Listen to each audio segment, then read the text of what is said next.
creation of what we call paleoclimate proxies, and they're basically natural recorders of the conditions on the Earth. So things like tree rings, corals and ice cores and lake and marine sediments. So we gathered these records from all over the world, and a couple of years ago published a database.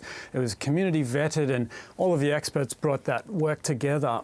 And that database is fairly publicly available.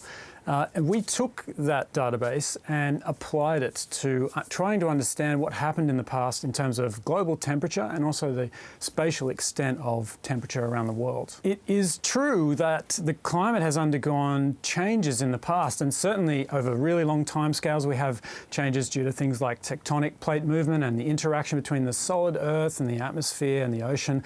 That happens on millions of year timescales. We have other changes in the Earth's climate system that we understand are due to small variations in how the Earth and the Sun interact, and particularly the orbit of the Earth around the Sun and the wobble of the Earth on its axis. And these things happen on tens to hundreds of thousands of years. But we're talking in this study about the last 2,000 years, and these are records that are at annual resolution mostly, so basically one data point every year at each of these about 700 sites around the world, these corals and tree rings and ice cores. We put that together and performed a whole series of reconstructions of past temperature, and we found that we had this incredible alignment of the decade-to-decade fluctuations in temperature across these 7 different methods by experts in each of these methods, applying them independently. And when we get a result that is applied with the same input data and different methods, and we see a very clear same result, that gives us a lot of confidence in our method.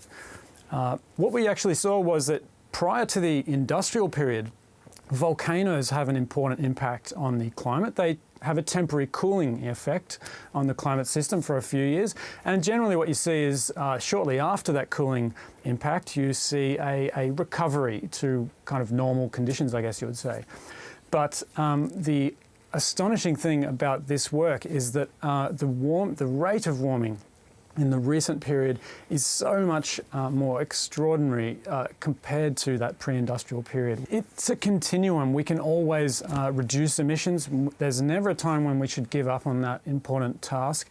And so it's up to the global community to look at the evidence that continues to mount up for human-induced changes in the climate, and just how important it is to make reductions in atmospheric greenhouse gas emissions. And actually, once we undertake the task of reducing our own emissions, we have to try to remove greenhouse gas concentrations from the atmosphere itself.